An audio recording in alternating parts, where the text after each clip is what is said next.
Well, a senior at Chicopee Comprehensive High School had a unique final project this year. He made a prosthetic hand in his computer-aided design class for an 11-year-old boy with a 3D printer. I sat down with recent graduate Ben Allard and his teacher, Thomas Grzelak, to find out about the project and the impact it's having. My wife texts me one day and says, "Hey, don't you guys have a 3D printer?" And I'm like, "Yeah." She goes, "Well, I need one of my students." She's also an occupational therapist in the school. She says, needs a prosthetic hand. And I'm like, "Yeah, we can 3D print stuff." I'm like, "I don't know if we can do that or not." So I researched it a little bit, and I says, "You know what, Ben, this would be a good project for Ben. He's a senior. He's got a couple weeks left. Keep him interested, hopefully until the end of the school year." So I gave it to him, and he did more of the research, and that's what we came up with. So explain a little bit about the class itself. It's a computer-aided design class? Yeah, so it's a vocational drafting class. And so the kids are in their half day in the CTE area, career technical education, and half day they do academics. So Ben, you get this assignment, and he tells you you're going to make a prosthetic hand. You know, were you intimidated? Did you believe you could do it? At first, I was really intimidated by just the fact that it's a prosthetic hand and it could go to a child. Because at the time that I got the project, I wasn't 100% sure if it was actually going to go to someone or if it was just something interesting that I'd work on as like a senior project. So I definitely, right off the bat, was unsure but excited to see how it would come out. And so what did you do? What did you have to do as far as making this model? What kind, if you can kind of, for the layperson, explain, you know, some of the elements that went into this? So like the first thing that I did was I went online and we researched different ways to make the fingers close. We did some research with the boy to see what kind of movement he would have. We didn't, because at the time we didn't know the extent of his actual missing hand/arm. But we did end up figuring out that he would have wrist movement, which is where our idea kind of sprouted from. So we did more research and we found a good base for a prosthetic arm. We did have to go in and edit the files a little bit so that way it would actually work. And we decided that after a few prototypes that this was the one we were going to use. We 3D printed all the parts out and we put it all together afterwards, and this is the hand we got. As a teacher in this class, is this something that you ever imagined that you would be doing? No, not like this at this level. I mean, we've had 3D printers for a long time, but you know, we'd always just make like toys, you know, pretty much toys, or you know, little bolts or nuts or like mechanical stuff.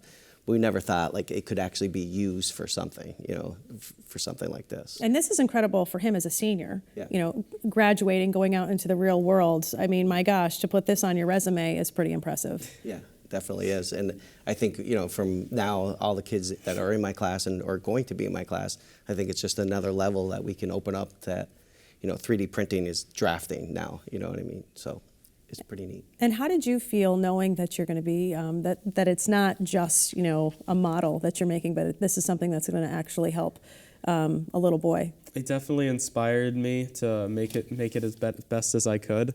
Knowing that something that I created could be going to somebody who could really use it definitely makes me feel really good.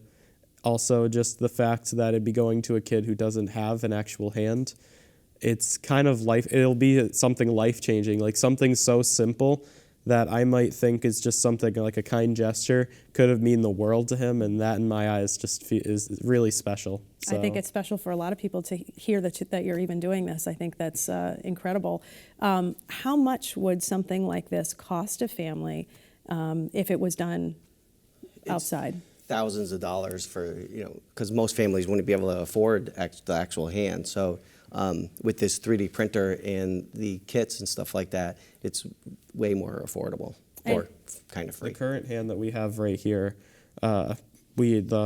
just the parts in general, like the screws and all that, probably ran us about $40, give or take. And then just for the 3D printer, if we deduct the cost of actually having a 3D printer, the actual plastic would only cost about $30 roughly. So something that you could get, like, to recreate this in like a machine style or get someone to fabricate something like this for you, it could cost upwards of $1,000. While the hand that I created for the kid here cost us roughly about $60. That's incredible. And what other projects had you worked on before this? Like, what was the level of I've the never project? worked on something that was as big as this, to the extent where it actually be given to someone. But I've worked on smaller toys, like Grizz said earlier, like fidget spinners in general. We've worked on like pistons and clamps, general just moving parts with screws. We made a whole chess set once. So just general toys and parts for other bigger machines. But this is the first time that I've actually created something that was functional, like had a purpose, and was actually going to go to somebody. And what is the reaction from the family? Unbelievable. I mean, and tomorrow we'll find out. We're going to fit it for him tomorrow. So I hope it all goes well, and it should be. I'm sure that the mom is really appreciated. She's always texting or emailing my wife saying, "Oh, I can't wait," and this and that. So it should be pretty interesting tomorrow when he gets it. The good part about 3D printing and making it like this is, since the kid is 11 years old, obviously he's going to be growing in the future. So with the 3D printed materials that we use here, it's very easy if his arm grows and the hand gets too small for him. All we'd have to do is print him out bigger parts, and we can use the same exact screws, same exact everything else here. And all we'd have to do is put the new parts in and put it back together, and it could easily work, which means it's very customizable and easy for growth. He sounds like such an expert and is such an expert. How do you feel as a teacher knowing that this is what is graduating from your class? Yeah, I'm pretty impressed. Ben's always been like that, through all of the grades. I've had him now for 4 years, so, it's not really surprising. It's surprising to everybody else because they didn't know him, but I've known him since, he was 13, 14. It is impressive, but I've known him for so long, so that's Ben. Tell us a little bit about your future plans. So for my future plans, I plan on going to Keene State. I've already gotten a $7,000 scholarship to Keene State to attend. I plan on going into the product design and sustainability field, which is essentially just a broad thing of engineering where they pretty much take modern problems like finding out how to get a Mars rover on the moon and things like that and figure out ways to solve it.